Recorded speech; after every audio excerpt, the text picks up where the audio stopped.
resolutiva, como se fosse a conclusão de um artigo acadêmico ou de uma dissertação acadêmica que dá uma solução, uma proposta. Não, a proposta você já sabe, é carregar a cruz.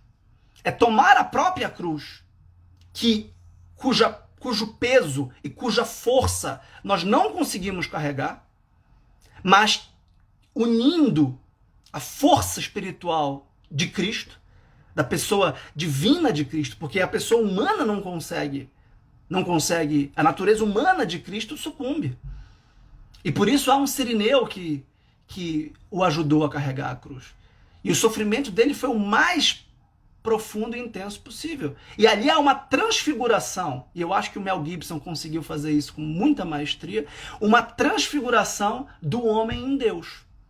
E a gente não sabe mais, porque do ponto de vista da visão humana, não parece mais um homem. O crucificado não é mais um homem, é menos do que um animal. É puro sangue, ele está completamente desfigurado. E por isso que o Getsemane, a angústia, remonta à transfiguração, que é a elevação, que é a luz. E o Gólgota consuma esse processo. E São Paulo, aos Filipenses, diz exatamente isso.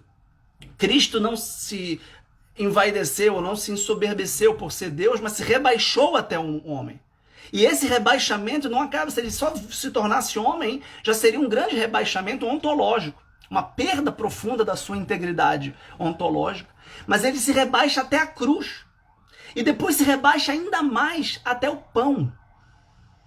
Esse triplo rebaixamento de Deus ao homem, do homem à cruz, ao crucificado, ao bandido, ao ultrajado, ao flagelado, ao cuspido, ao estapeado, até o pão. E por isso que o mistério da Eucaristia é o mistério da cruz. E esse é o mistério cristão por excelência. O mistério cristão por excelência é a paixão, morte e ressurreição de nosso Senhor Jesus Cristo. Se você isolar hereticamente, porque a heresia é uma fragmentação de uma unidade total, de uma verdade, só a paixão, ou só a morte, ou só a ressurreição, ou só duas dessas três, você perde a integridade ortodoxa do cristianismo, a integridade da tradição cristã. E a tradição cristã sempre se concentrou na liturgia da missa. Porque a liturgia da missa é a renovação do sacrifício de Cristo na última ceia e na cruz. Daquele que entrega o seu corpo e o seu sangue por amor e para redimir os nossos pecados. Então, a dor, o sofrimento para o cristão tem um sentido redentor. Tem um sentido redentor porque nós somos cristãos e, portanto, corredentores com Cristo. Nós corredimimos com Cristo, nós participamos do mistério eucarístico, da oblação do seu corpo e da sua vida na cruz. E por isso nós temos uma alma sacerdotal. Nós somos sacerdotes porque participamos do mistério sacerdotal de Cristo.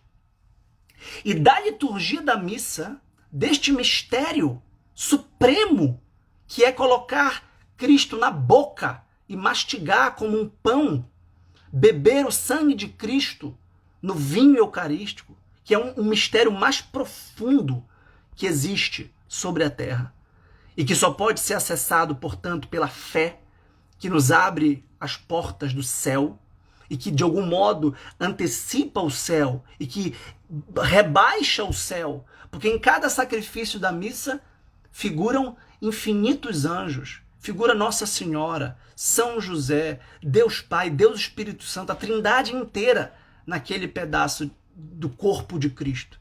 Então, esse mistério muito profundo gerou, vejam só, toda a cultura cristã.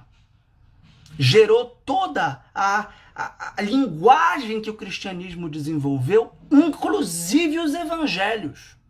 Prestem bem atenção nisso. A missa, a celebração do dia do Senhor, a celebração pascal de Cristo, é anterior à escrita dos evangelhos. E os primeiros textos históricos que nós temos das primeiras comunidades cristãs, que são as comunidades fundadas por São Paulo, ao longo da Ásia Menor, já se referem à ceia do Senhor, já se referem à missa. como comunhão do corpo de Cristo. E daí vem toda a cultura que vai desenvolver este mistério, que é o mistério da cruz, que é o mistério do sofrimento, que é o mistério da dor. Os evangelhos se dedicam predominantemente à paixão de Cristo. É desproporcional o quanto os evangelhos falam da vida, do nascimento. Se você pegar, por exemplo, o Natal é descrito em uma página, 2 páginas. E é a segunda grande festa. Porque a primeira grande festa é a Páscoa. E a gente pode pensar, Páscoa, ovinho de Páscoa, é legal, é um feriado, né? É um feriado longo, tem a sexta-feira, a gente vai pra praia. Nossa sociedade paganizada, pós-cristã, sociedade cuja cultura, cujas leis, cuja linguagem se distanciou muito profundamente do cristianismo, e ao mesmo tempo a nossa geração, vocês sabem que eu não sou pessimista, a nossa geração está redescobrindo, e tem muita gente redescobrindo. Nós somos aqui quase 200 pessoas refletindo sobre isso agora, e quantas outras pessoas não vão assistir novamente isso depois? Redescobrindo que a vida não é um parque de diversões. Redescobrindo que a vida não é um shopping center. A vida não é uma oportunidade de acumular prazeres. Prazeres de uma sociedade de consumo. De uma sociedade que consome bens materiais, que consome bebida, que consome comida, que consome sexo, que consome imagens, que consome filmes, que consome curtidas, que consome posts e que vai consumindo e vai trabalhando para ganhar dinheiro. Quanto mais dinheiro, mais investimento e investimento do capital, e o dinheiro vai gerando bens materiais. Não. O que acontece é que esse modelo gera uma frustração muito profunda. E as pessoas que... qual é o objetivo da vida? Passar. Muitos dos meus alunos do direito são assim. É passar um concurso público. Acabou! Quando passar o concurso público, a vida está resolvida. Acabou a vida. Agora eu zerei a vida. Agora é só brincar. Tudo está resolvido. Todos os problemas existenciais são resolvidos quando você tiver um contra-cheque, sei lá, de 15 mil reais por mês e uma aposentadoria garantida. Pronto.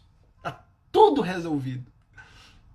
Vejam que quando Nosso Senhor sobe a montanha, começa o seu ministério público, ele diz: bem-aventurados os pobres de espírito, porque deles é o reino de Deus. E ele diz que é mais fácil um camelo passar pelo buraco de uma agulha do que um rico entrar no reino dos céus. Exatamente porque o rico já tem a sua recompensa aqui. Ele já está vivendo o Éden aqui. Ele já tem tudo de bom e do melhor. Ele já tem a bebida, a comida, a cama confortável. E Cristo veio trazer uma cruz que inverte a nossa percepção cotidiana do amor, pelo amor do que é o bem. E vai trazer o polo vertical que vai nos elevar pela dor de superar o horizontal. E, portanto, a gente vai desmistificando esses deuses do mundo e vai crucificando o homem velho. E vai crucificando o pecado. E vai crucificando tudo o que nos prende aqui. Porque o que nos prende aqui, a traça rói e o tempo desgasta. E é fugaz, e é efêmero. A Nardejânia lembrou do jovem rico. A Vanessa lembrou do Eclesiastes. Vaidade das vaidades, tudo é vaidade. Né? E a palavra latina vaidade é muito boa, né? Porque a vanitas, vanitatum, é o vazio, né? E a quaresma começa: lembra-te que és pó e ao pó voltarás. Então é ilusão, é nuvem, é vento, é como querer agarrar o vento, como diz o Eclesiastes. Então, Nosso Senhor traz a cruz com todas as letras, e diz: quem quiser vir após mim, tome a sua cruz e me siga. E a tradição católica tentou aprofundar culturalmente esse mistério ao longo dos séculos. O que significa isso? Desenvolver uma linguagem mobilizando todos os recursos técnicos e tecnológicos do seu tempo para apresentá-lo de modo inteligível e principalmente de modo pungente, de modo tocante, de modo efervescente, para que as pessoas pudessem não só contemplar extrinsecamente, não só contemplar como quem passa numa vitrine, como quem passa de carro e vê uma imagem fugaz, mas para participar deste mistério, para viver este mistério. Daí a importância do jejum, da esmola, da oração. Daí a importância da mortificação, para que o nosso corpo sinta a dor.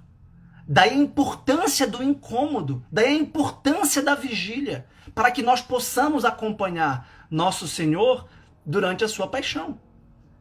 É absolutamente fascinante como o Mel Gibson, então, cria uma via sacra no cinema.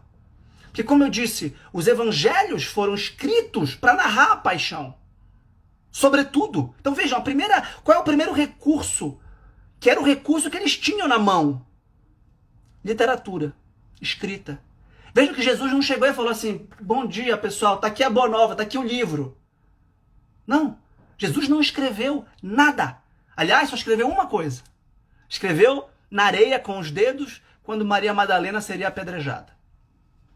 E Maria Madalena ali é uma figura absolutamente decisiva, junto com Nossa Senhora e junto com São João. Porque são os três personagens que acompanham Cristo durante toda a sua paixão. Durante todo o seu processo. Porque os outros o negam. Pedro e Tiago, que junto com João estavam no Getsemane, e o filme começa no Getsemane, não conseguem vigiar, não conseguem permanecer de vigília, permanecer acordados e em oração com Cristo. E por isso sucumbem. Por isso não acompanham. Por isso não tem força espiritual para carregar a sua cruz. E depois João tem. João que reclinou a cabeça no peito de Cristo na última ceia. João que era o discípulo que Jesus amava. Tinha intimidade. O que é reclinar a cabeça no peito? É ouvir o coração. É estar perto do coração. É beber do próprio cálice.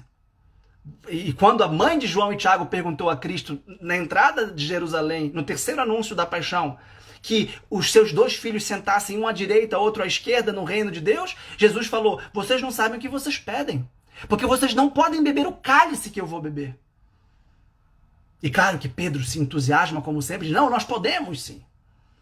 E naquele momento eles não podem, mas depois vão beber. E por isso Pedro será crucificado em Roma, de cabeça para baixo, segundo conta a tradição, para não morrer como o próprio Senhor. Então a cruz, esse desconforto, essa negação do corpo, essa mortificação é absolutamente necessária para participar do mistério da redenção. Participar eucaristicamente. E veja, a Eucaristia não é um símbolo, não é uma representação, não é um teatro, não é uma metáfora.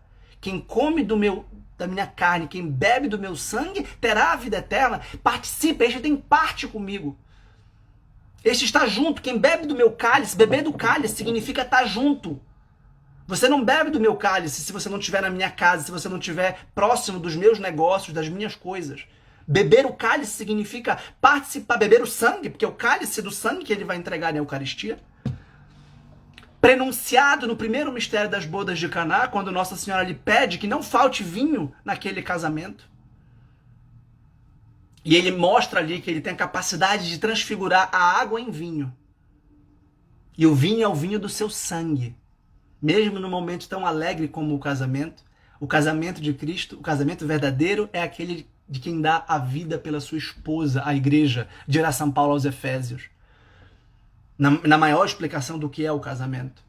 O casamento entre um homem e uma mulher tem a fecundidade conjugal do casamento, da esponsalidade de Cristo com a sua igreja. E quem é a igreja de Cristo? Nós somos a igreja de Cristo. Nós somos a esposa que recebemos do esposo o sangue da vida. Mas ele derramou o sangue da vida morrendo. Porque o trigo que não morre não fecunda. Ele não deu a vida assim, ó, toma a vida aí. Ele entregou a nossa vida de cristão. E por isso São José Maria Escrivá tem uma homilia belíssima que chama a morte de Cristo, a vida do cristão. Porque a vida do cristão é uma vida pautada no Espírito Santo. E o Espírito Santo veio em Pentecostes porque Jesus o mobilizou. Jesus o enviou. Quando eu for levado, atrairei tudo a mim. E ele manda então o Espírito, e a nossa vida é a morte de Cristo. A nossa vida é a mortificação cristã.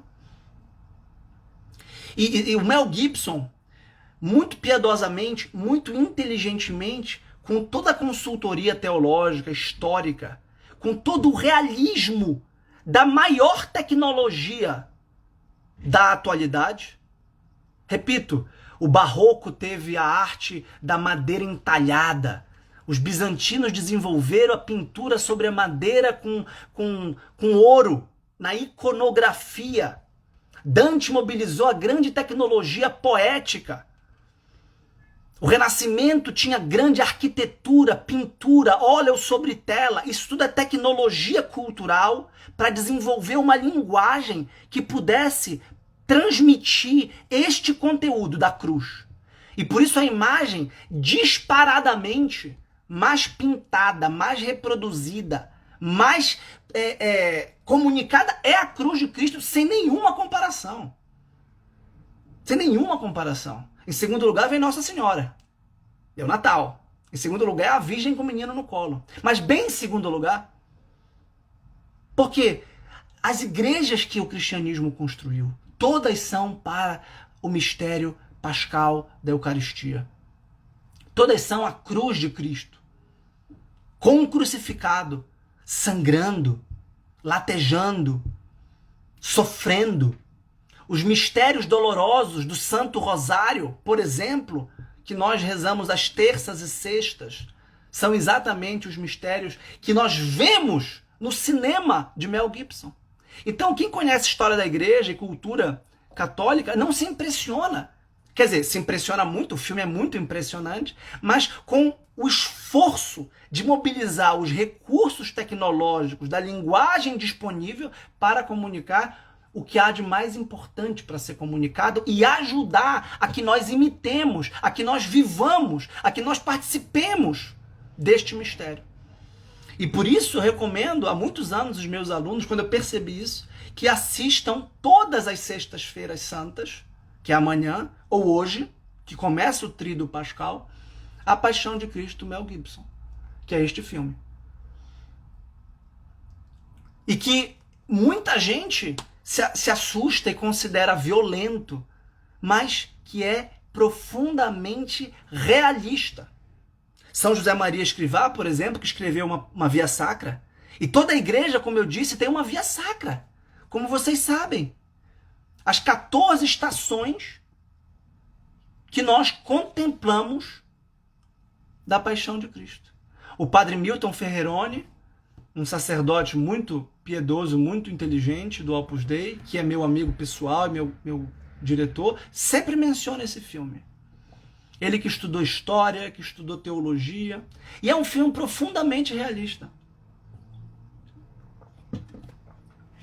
E que nos causa dor, que nos causa sofrimento, que nos causa temor, arrepio, e que nos permite nos identificarmos com aqueles 3 personagens que acompanham, sobretudo, a paixão.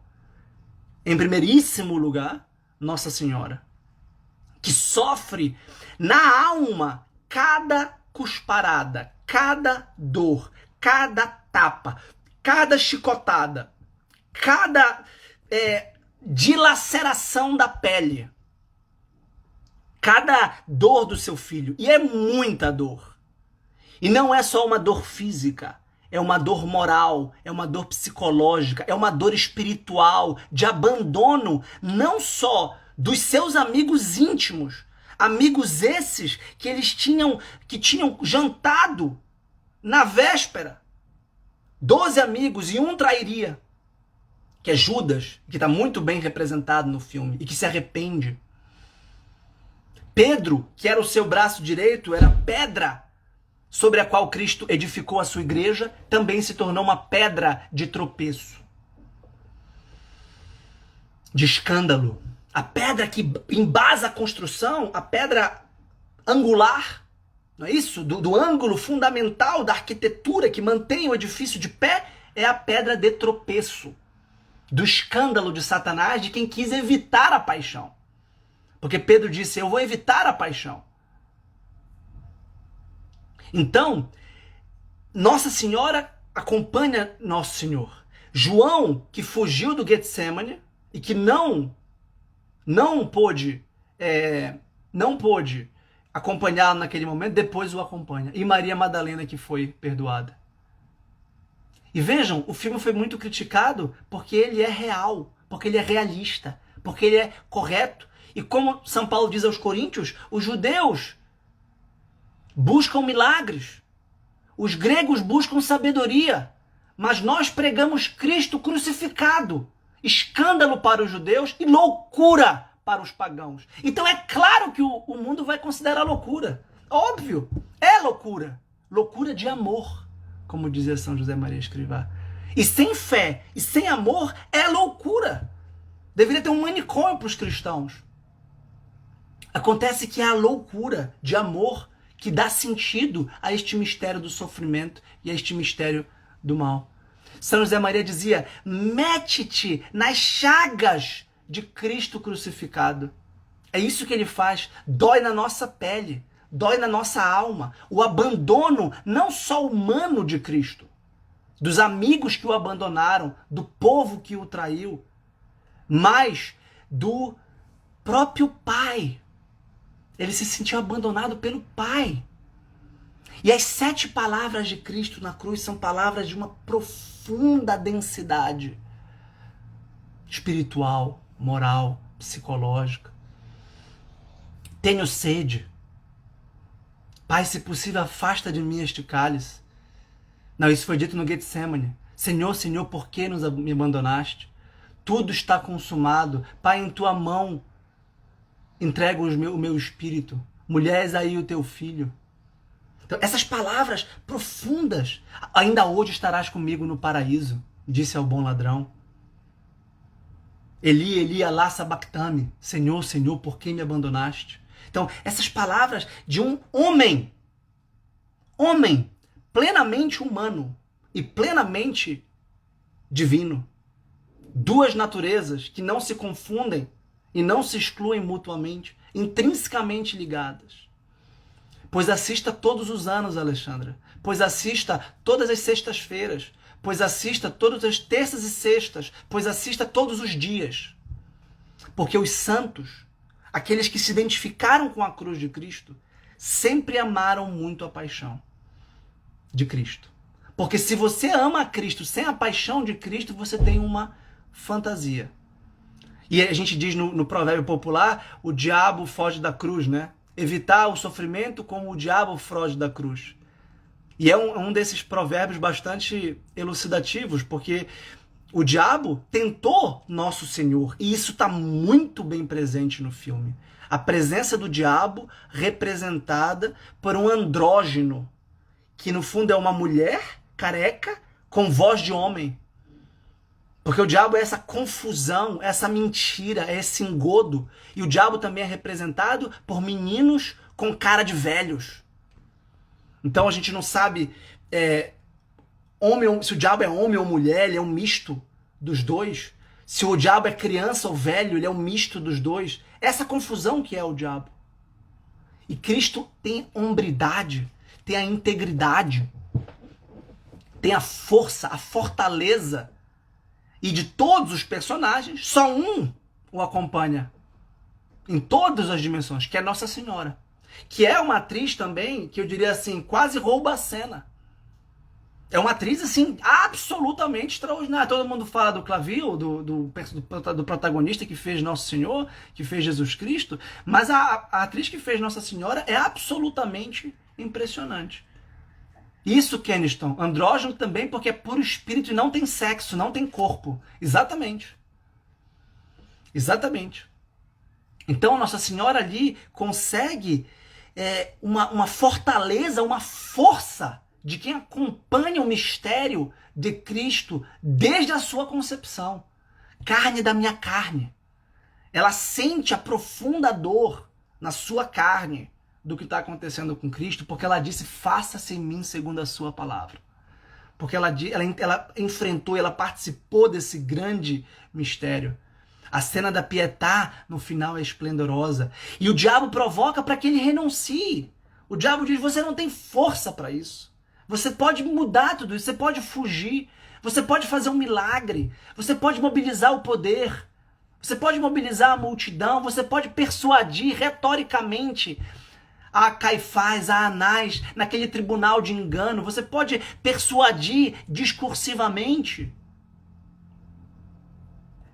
Pôncio Pilatos, você pode persuadir Herodes, que era um fanfarrão, que era um bobo, um promíscuo, alguém totalmente estúpido, naquele joguinho de cartas marcadas, da inveja dos sumos sacerdotes, da covardia dos apóstolos e do povo, do medo de fugir da cruz. E por isso, eu digo a vocês, assistam ao filme, leiam as vias sacras, como essa de São José Maria Escrivá, que é pequenininha. Cada estação, entre numa igreja, cheguem mais cedo. Exatamente, Keniston, não fez da sua condição divina uma usurpação, mas se esvaziou de si mesmo e derramou-se, rebaixou-se para os homens, para que nós pudéssemos nos elevar. Um seguidor fez essa pergunta no começo, se a paixão de Cristo e a ressurreição de Cristo, portanto a Páscoa de Cristo, é a manifestação mais perfeita da anábase, da catábase e da anábase, da descida aos infernos, por assim dizer, e da subida aos céus. Segundo a tradição grega, há sempre uma descida do ponto de vista espiritual, moral, e uma conversão, uma subida. E a resposta é sim. Claro que sim. Olha, a Ana citando São José Maria Escrivá, se um homem houvesse morrido para me livrar da morte, morreu Deus e fico indiferente. Então, a gente não pode permanecer indiferente. A gente não pode permanecer como Pedro, olhando de longe. O cristianismo não é uma religião fácil. Não é uma religião confortável. Olha, vá para o cinema, pegue uma pipoca, uma Coca-Cola, passe um leite moça em cima. E essa foi a grande revolução do Mel Gibson. Porque o cinema, que é essa grande arte, essa grande tecnologia de sons, de imagens, de música, de sonoplastia, de figurino, de fantasia, de maquiagem, de reconstituição histórica, que é absolutamente realista e perfeita, é usado, no mais das vezes, para a diversão, para o entretenimento, para o água com açúcar, de forma completamente vazia, de forma completamente desinteressada das verdades da vida. Então 99% dos filmes de Hollywood são filmes para assistir no domingo de tarde. E não para assistir entre o meio-dia, nas 3 horas da agonia. Esse filme é para ser assistido nas 3 horas da agonia. É um filme que dura 2 horas. Mas poderia durar 3 nesse sentido. É um filme, portanto, que nos ajuda a seguir de perto a Jesus. Exatamente como aqueles personagens que ali figuram um alter ego do espectador, que eu repito, João, Maria e Maria Madalena, estão assistindo de perto, estão acompanhando de perto. E numa cena Nossa Senhora diz a João, me aproxima dele, me faz chegar mais perto dele. E eles conseguem fazer um atalho numa ruela e chegar mais perto, e Nosso Senhor cai ali pela 2ª ou 3ª vez e vê Nossa Senhora bem perto dele. Em determinado momento, nenhum dos seus amigos e dos seus apóstolos estavam acolhendo, e eles e chega João um sirinaico, e ele é obrigado a carregar. E depois, este homem terá 2 filhos que pertencerá à comunidade cristã. Alexandre e Rufus. Esse é o prêmio de quem segue Jesus na cruz. Salva os filhos, atrai os filhos, né? E vai ser uma figura muito importante na tradição do cristianismo primitivo, naquela primeira comunidade. E quanto mal naqueles romanos, quanto sadismo, quanta indiferença, quanta raiva, quanto ressentimento, e ao mesmo tempo dos sumos sacerdotes, e quanto ódio gratuito, e quanta sede animalesca de sangue naqueles romanos, que espancam a pele pura, a carne pura e santa de nosso Senhor da forma mais brutal e da forma mais animalesca possível, como um lobo ou como um leão devora um cabrito. Então, Gabriel, Alexandre e Rufus são filhos do Cirineu, que ajudou a carregar a cruz de Cristo. Então,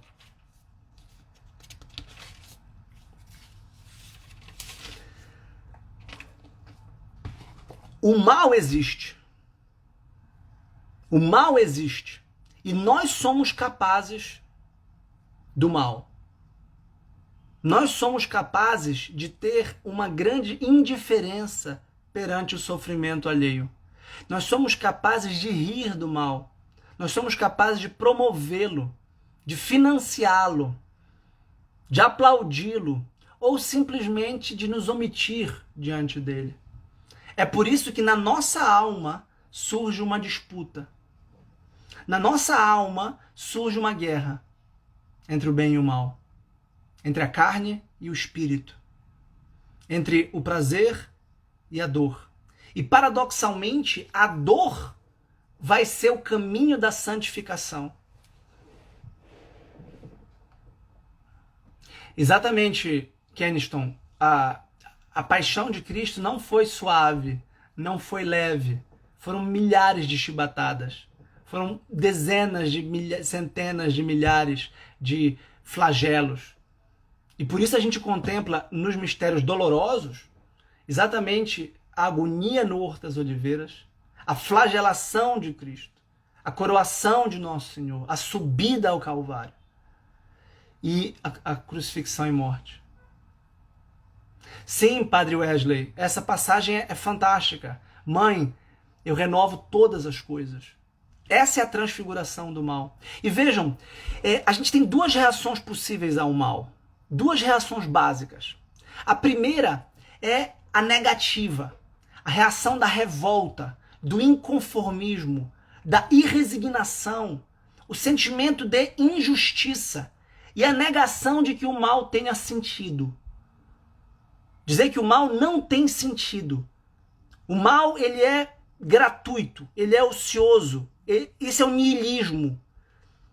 E o maniqueísmo, por exemplo, considera que bem e mal são forças equipotentes, coeternas e coexistentes que lutam no cosmos, como dia e noite, espírito e carne. Então, e há uma alternância como uma balança entre bem e mal. E Santo Agostinho, quando começou a refletir muito profundamente sobre isso, ele que era maniqueu, ele que foi durante 9 anos maniqueu, portanto dualista, chegou à conclusão de que o mal não existe. Que o mal é a privação do bem. Que o mal é a privação do bem, porque tudo que é bom e tende à perfeição. Foi criado por Deus e tende à perfeição. E na verdade, por um mistério de que nós não somos capazes de entender, o mal se introjetou no mundo pela rebelião de Satanás, pela revolta de Lúcifer, que era o anjo da luz. Então a queda dos nossos primeiros pais nos contaminou definitivamente. E por isso foi necessário. O mal entrou no mundo por Adão e sai do mundo por Cristo. Entra no mundo por Eva e sai do mundo por Maria. Então o mistério de Adão e Eva se consuma no mistério de Cristo e Maria. Não é? E por isso nós perdemos o Éden. E aqui é um vale de lágrimas. Aqui é o Gólgota. E aí como nós enfrentamos isso? Nós enfrentamos isso tergiversando, mentindo, enganando e principalmente nos auto-enganando, nos considerando bons. E dizemos que o mal é dos outros. O mal é do capitalismo, o mal é do socialismo, o mal é da educação, o mal é dos meus pais, o mal é do brasileiro, o mal é da igreja, o mal é da economia, o mal é da política, o ser humano é tão mal, mas eu não. E o cristão é aquele que diz, eu sou o mal. O Chesterton escrevia diariamente para o jornal e lhe pediram que escrevesse um artigo sobre What's wrong with the world? O que está errado com o mundo? E ele conta, foi o artigo mais breve que ele escreveu. Porque ele escreveu uma palavra, eu. Eu sou o problema do mundo. Então o cristão não está preocupado em julgar os outros, em condenar os outros, em culpar os outros, em apontar para os outros. O mal é da minha mãe, do meu pai, da minha esposa, dos meus filhos, do meu chefe, do meu professor, do presidente, do ex-presidente. Esses são os culpados por excelência. Do milionário, da Rede Globo. A Rede Globo é que é o mal. A escola é que é o mal. Então a gente quer demonizar e satanizar os outros para nos eximir da culpa numa ilusão demoníaca de que nós somos bons. Quando na verdade há uma luta no interior do homem contra o mal. E essa luta é que nós podemos vencer se aderirmos àquele que venceu o mundo, que venceu o mal, que é o próprio Cristo. E que soube sofrer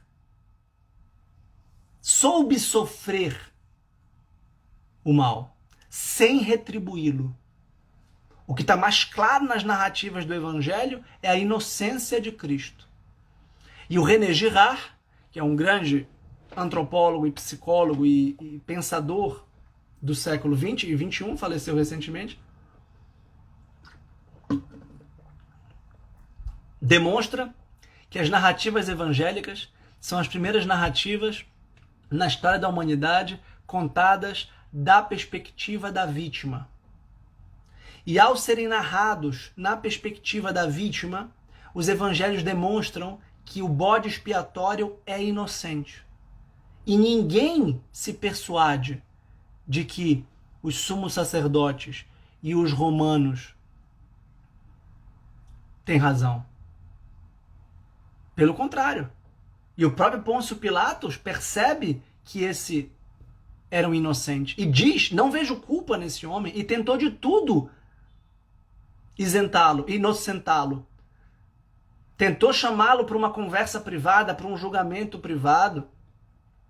Tentou chamar Barrabás para que o povo percebesse que o Barrabás era um culpado, objetivamente era um assassino. Mandou para Herodes, que era o governador da Galileia, que seria a jurisdição de Cristo, que era um galileu, e eles estavam na Judéia, estavam em Jerusalém, a capital da Judéia, e Pilatos era o governador da Judéia. Tentou fazer de tudo. E o povo quis um bode expiatório. E o bode expiatório é aquele que canaliza a violência do povo. Em vez do povo lutar um contra o outro, o povo canaliza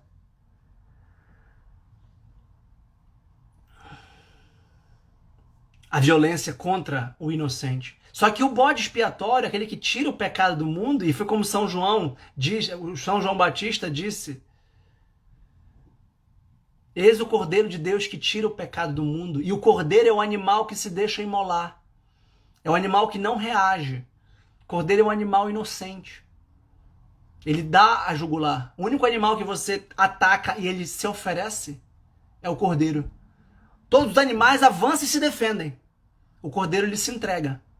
Por isso que Cristo é o Cordeiro. E o Keniston está lembrando de uma coisa extraordinária. Pilatos sabia que Cristo era inocente e o condenou por respeito humano, por interesse político. Porque não queria uma confusão social, uma conturbação política, não queria que levassem ao imperador em Roma. Porque os sumos sacerdotes invocam o imperador, César. Ele não obedece a César. Mentira! Porque ele manda dar a César o que é de César e a Deus o que é de Deus. Ele se submete às autoridades, mesmo que sejam iníquas. Então a luta cristã é a luta contra o pecado no nosso coração, no nosso interior. E eu sempre digo isso para vocês, se vocês não sabem quais são os pecados de vocês, eu sei pelo menos 7, de cada um de vocês. Em maior ou menor medida, em maior ou menor proporção. Mesmo sem saber quem são vocês e quem são as 240 pessoas a quem eu estou falando, eu sei que cada um de vocês tem 7 defeitos. Alguns mais arraigados, alguns mais profundos, alguns mais, digamos, neutralizados provisoriamente, porque podem voltar com uma tormenta em outra fase ou em outro momento. A preguiça, a gula, a luxúria, a inveja, a soberba, a ira e a ganância. Vocês têm essas 7 coisas. Vocês têm esses 7 problemas. E por isso, há uma terapia das doenças espirituais. Eu estou com o livro do Rebac aqui, Terapia das Enfermidades Espirituais nos Padres da Igreja. É um clássico, eu finalmente consegui. Porque os antigos percebiam exatamente que tanto quanto nós precisamos de um médico para curar o nosso corpo, e hoje é o que nós mais queremos com o Covid, um médico que nos ajuda a nos livrar dessa doença, nós precisamos de um médico para a alma ou para o espírito. E por isso é toda uma psicologia, mas não uma psicologia no sentido moderno apenas, que é um autoconhecimento e uma tentativa de lidar com os traumas, com os medos, com as ansiedades. Isso pode ser válido, isso tem o seu sentido, é uma terapia pela fala, mas uma terapia profundamente espiritual, que conta com esses recursos cristãos do jejum, da esmola, da oração, da retificação da intenção, da reflexão do porquê nós nos iramos, de porquê nós cobiçamos. Por exemplo, no Sermão da Montanha, Jesus interioriza o pecado. Jesus cedia o pecado no âmbito da consciência, no âmbito da intenção, no âmbito do coração. E disse: ouvistes o que vos foi dito? Se cometeres adultério com uma mulher, é pecado. Eu, porém, vos digo, se olhares com olhares cobiçosos para uma mulher, já cometeste adultério com ela. Ouvistes o que vos foi dito, não matarás. Eu, porém, vos digo, se vos irardes contra os vossos inimigos, chamando-os de idiotas ou imbecis, raca, já cometeste pecado. Porque o pecado começa no nosso coração. Quando a gente olha com um olhar cobiçoso para uma mulher, ou uma mulher a um homem, é claro que a gente está desenvolvendo uma paixão que pode consumar um adultério, obviamente. Porque ninguém vai cometer o ato sexual se antes não cobiçou. Óbvio que não. Primeiro cobiça, primeiro deseja e depois consuma. Da mesma forma, ninguém vai matar alguém de modo gratuito. Primeiro você vai desejar, você vai ter raiva, ter ódio, ter rancor, ter ressentimento. Primeiro você não vai perdoar. Depois você vai matar. O que ele ensina? A neutralizar a violência. Então, quando nos violentarem, dar a outra face. Para mostrar a covardia. Porque como eu disse anteontem na live sobre o perdão e a misericórdia, se alguém bate na minha cara com a palma aberta, deste lado, vejam, tudo isso está interpretado, o evangelho está todo explicado. Eu citei para vocês a Bíblia de Navarra, comentada pela Faculdade de Teologia de Navarra, que explica tudo isso, mas todas as outras Sagradas Escrituras que estão baseadas nos padres da igreja, que são esses grandes intelectuais dos 6 primeiros séculos da tradição cristã, como Santo Agostinho no Ocidente e São João Crisóstomo no Oriente. E eles explicam o que significa dar a outra face. Sabe o que é dar a outra face? Você bate com a palma aberta, assim, de um lado, pá. E quando você dá a outra face, quando você não reage, o agressor é obrigado a dar um tapa com o verso da mão. Dá um tapa assim, que é um tapa de humilhação, que é um tapa de rendição. É um tapa que demonstra a covardia e a vileza do agressor. Muito provavelmente, se você der a outra face para um agressor, ele não vai lhe bater. Porque essa vai ser a maior força que você vai ter, muito mais do que se você desse um tapa de volta. Sabe por quê? Se você recebe um tapa e dá um tapa de volta, o que acontece? Ele vai dar o terceiro tapa, e você vai dar o quarto, e você vai dar o quinto, e ele vai dar o quinto, e você vai dar os pares e ele vai dar os ímpares, até que vocês dois morram juntos, um matando o outro. E ninguém ganha com a violência. Quando Pedro saca a espada, ou a adega, a pequena faca que ele tinha, e corta a orelha de Michael, que era o soldado romano que chegou para prender Cristo, Jesus, num ato de suprema misericórdia, devolve a orelha de Michael e manda Pedro embainhar a espada. Embainhar a espada, porque quem usa a espada morre pela espada. Quem vive da espada morre da espada. E o René Girard é muito didático para explicar isso. A violência é mimética. Ela se reproduz, nós imitamos a violência. E quando a gente enfrenta o mal com o mal, a gente não neutraliza o mal, a gente multiplica o mal. Então, se alguém faz mal a você, você fala, bem, eu vou fazer o mal de volta. Não. Você vai superabundar o bem para afogar o mal. Afogar o mal na superabundância de bem. Esta é a resposta para o mal. Esta é a cruz de Cristo. Essa é a redenção do gênero humano, que interrompe o ciclo mimético da propagação do mal, da revanche, do rancor, do ressentimento. E por isso Cristo do alto da cruz diz, Pai, perdoai-lhes, eles não sabem o que fazer. Pai, perdoai-lhes, eles não sabem o que fazer. No Sermão da Montanha, ele pergunta, ele diz, amai os vossos inimigos, orai pelo que vos perseguem. Essa é a resposta. E aí você pode muito bem dizer, mas eu não sou Deus, mas eu não sou Cristo. É verdade, você não é Deus, você não é Cristo, mas você é capaz de amar. Você foi feito para amar. E você é capaz de participar dessa força indomável do amor se você estiver unido a Cristo. Se você estiver unido à cruz de Cristo. Porque você não conhece o seu poder espiritual. Nem eu. E os santos, e por isso hoje nos stories eu citei São José Maria Escrivá, Santa Teresa, Santo Agostinho, foram seres humanos, São Francisco, que recebeu os estigmas, tanto amava a cruz que recebeu os estigmas. São Padre Pio de Pietrelcina recebeu os estigmas de Cristo. Olha que prêmio. Eles descobriram não a força deles, descobriram a força de Cristo neles, ou a atuação de Cristo neles.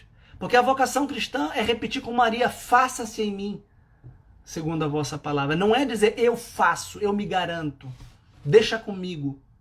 Porque se a gente disser assim, a gente não consegue nada.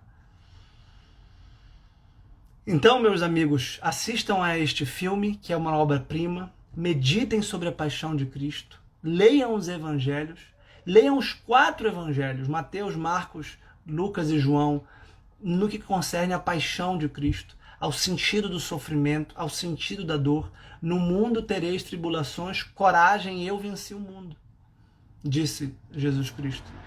E essa é a única explicação filosoficamente satisfatória do sofrimento, da dor e do mal. Eu não conheço, tendo estudado a tradição ocidental e a tradição oriental. A tradição oriental tende a ser dualista. E eu mencionei o dualismo ocidental do maniqueísmo. Isso quer dizer que, mesmo sem ter estudado profundamente a tradição oriental, eu diria que de todas as explicações filosóficas, religiosas, psicológicas, sociológicas, disponíveis para esse mistério do mal, que sempre acompanhará a condição humana, mortal, frágil, injusta, imperfeita. Sempre haverá imperfeição, sempre haverá injustiça, sempre haverá dor, sempre haverá morte. E o sofrimento tem uma característica. Ele é incomensurável. Isso quer dizer que eu não posso dizer que eu sofro mais do que você, ou que você sofre mais do que eu. Que a pior dor do mundo é a dor de Nossa Senhora de perder um filho. Porque a dor de perder um pai pode ser igualmente dolorosa, um irmão, um marido, uma dor moral, uma traição. Quem sente a dor não consegue explicá-la, não consegue traduzi-la. Ela tem essa característica. A dor ela é absolutamente inefável, indizível, incomparável, inesgotável. Você não pode dizer, não, você não sabe o que é dor, você não perdeu um filho. Eu perdi um filho, é muito doloroso. Um filho que não chegou a sair da barriga, um aborto espontâneo, que está no céu, 2, aliás. Eu sei o que é a dor. Mas eu não vou me vangloriar e dizer que eu sei mais do que o que é a dor do que vocês. Tem coisas que me doem profundamente, que eu obviamente não preciso dizer aqui. E cada um de vocês também tem as suas dores. Também tem as suas angústias, também tem os seus medos, também tem os seus traumas. E o pior da história moderna e da história contemporânea foi a tentativa utópica de solucionar esse problema, criando sistemas totalitários infinitamente mais injustos, infinitamente mais desumanos, porque não só não haveria dor, mas principalmente não haveria amor, não haveria perdão, não haveria misericórdia, não haveria aceitação passiva, mas daí a paixão de Cristo, não ativa, aceitar, acolher a dor pelo amor. E por isso, esse desequilíbrio é que gera a nossa sociedade, que não vê sentido na dor, e que aí sim se desespera. Porque a virtude da fé se complementa intrinsecamente com a virtude da esperança. E a esperança não é a esperança no dia de amanhã, no mundo pós-Covid. Não é a esperança no mundo, sei lá, pós-Bolsonaro ou pós-Lula. Não é a esperança do mundo pós-capitalismo ou pós-socialismo, se você acha que o capitalismo ou o socialismo são o problema do mundo, como muitos acham. E eu fico impressionado, porque eu entendo o argumento sociológico, o argumento econômico, e é claro que o capitalismo tem milhões de problemas, e o socialismo também, e o comunismo também, e a democracia também, e a tirania também, a monarquia também. Sabe por quê? Porque a política não vai resolver o problema do mal. A medicina não vai resolver o problema do mal. E a grande literatura que enfrenta os verdadeiros problemas humanos, a tradição espiritual, a tradição religiosa, essa sim, e a tradição filosófica, essas sim, enfrentam. E repito o que eu disse no comecinho, não esgotam, não resolvem o problema do mal, mas mostram o sentido do mal. Então eu espero que vocês tenham gostado, espero que vocês tenham acompanhado. Eu vou deixar essa live salva. Vocês podem comprar o selo aqui embaixo para ajudar a divulgar essa live. Vou deixá-la no IGTV, no feed. Vou colocá-la no YouTube também, para que vocês queiram, se vocês quiserem, na verdade, divulgar para os amigos, para os familiares. Eu ficaria muito agradecido, porque é um conteúdo que eu busco viver, que eu busco compreender, que eu busco estudar e que me parece real. Repito, a minha fé diz que isso é a verdade religiosa e a minha razão me diz que isso é filosoficamente sustentável, que isso é legítimo de ser pensado, isso faz sentido. Isso faz muito mais sentido do que qualquer outra explicação. E eu estou completamente aberto, eu vou morrer estudando as explicações e as interpretações para esses problemas. É o que eu faço todo dia, o dia inteiro, aliás. E eu acho muito difícil, muito improvável que alguém tenha chegado a explicar a morte, a dor, a ingratidão, a injustiça melhor do que Cristo, melhor do que esses santos que refletiram sobre o que é inexplicável. E quando a gente está diante do que é inexplicável, a dor é tão grande, a dor mental, a dor da incompreensão. E vem Cristo com uma cruz e diz, isso explica. Isso resolve, entre aspas. Isso resolve no outro plano. Isso resolve no outro âmbito. Isso resolve redimindo e confiando de que o amor vence até a morte. E que ele venceu a morte na cruz. E, portanto, o filme acaba com uma bela imagem da ressurreição.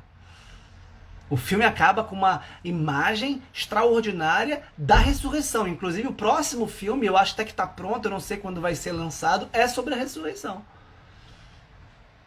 Então, a ressurreição é a consumação da paixão. A ressurreição é a consumação da paixão. Não há ressurreição sem paixão. E se houvesse só paixão sem ressurreição, a dor seria absurda. A dor seria inexplicável, seria intolerável, intragável. E nós não fomos feitos para sofrer sem sentido. O pior não é sofrer, todos nós vamos sofrer. E repito, não dá para dizer que uns sofrem mais do que os outros. É que uns maqueiam mais do que os outros. Uns fogem mais da dor, uns se entorpecem mais e se embriagam mais com o celular, com a televisão, com narcóticos, com drogas, com álcool, com trabalho, e não enfrentam esse sentido da vida. Não enfrentam este problema existencial central. E a resposta de Cristo não é dizer, eu vou te fazer deixar de ter dor, mas eu vou sofrer contigo, ou melhor, sofra comigo. Carregar a sua cruz é carregar a cruz de Cristo na sua vida. E dar um sentido corredentor para a dor. Dar um sentido real e espiritual para a dor. E no final dos tempos, depois que nós morrermos, a gente vai entender, aí sim, como quem vê face a face, porque agora, como diz São Paulo aos Coríntios, nós vemos em parte. Nós vemos embaçado como num espelho, como num retrovisor num dia de chuva. Nós não sabemos muito bem o que acontece. Nós não temos uma visão clara. Sabe quando a gente pega o Google Earth, os mapas, e a gente vai vendo a cidade, o mapa todo, pô, aí sim. Mas aqui a gente não consegue muito bem se situar nas ruas, a gente se perde nos engarrafamentos e nos labirintos. Mas quando a gente vê de cima, e foi, o Sertilange tem esse livro, O que via Jesus do alto da cruz. Jesus viu tudo do alto da cruz.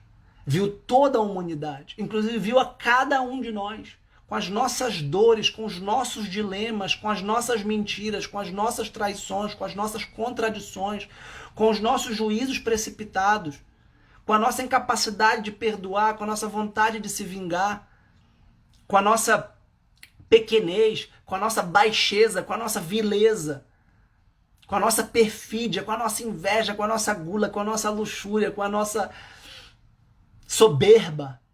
E a soberba é a pior das nossas características, porque a soberba nos faz não buscar ajuda,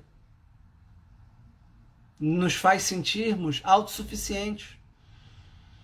Então eu desejo a todos uma felicíssima e abençoada Páscoa, um tríduo pascal que começa hoje, na Quinta-feira Santa. Aqueles que forem participar da liturgia, prestem bem atenção na liturgia. É o momento, é o ápice do mistério cristão. A última ceia, o lava-pés, a instituição do sacerdócio, a instituição da Eucaristia. Depois a sexta-feira da paixão. Amanhã nós vamos ler a paixão de São João, que é uma paixão muito dramática.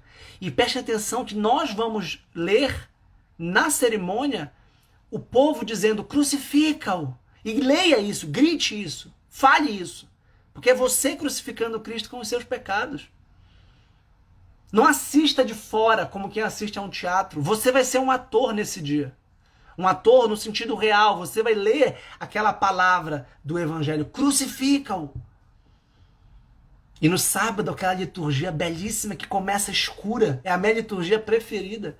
São várias leituras, desde o Gênesis, recapitulando toda a história da salvação, desde a criação do mundo, a Arca de Noé, o primeiro dilúvio.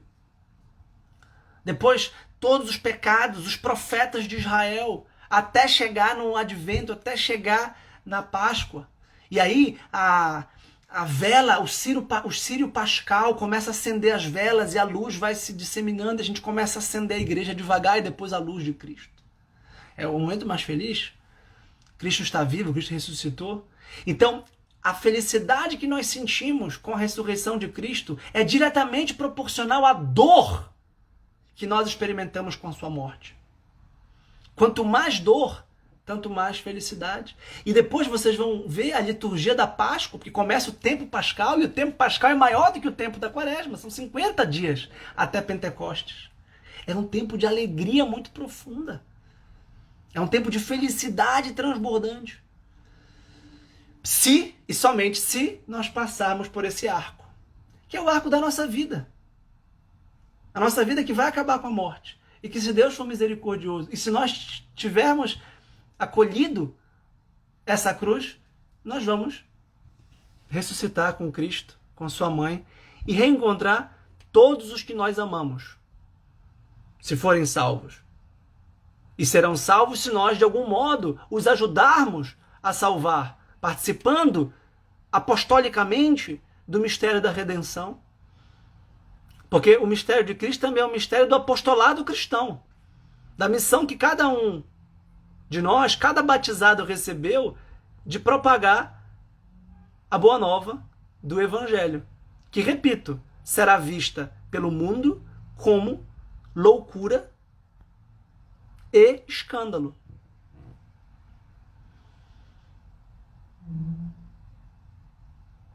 Obrigado.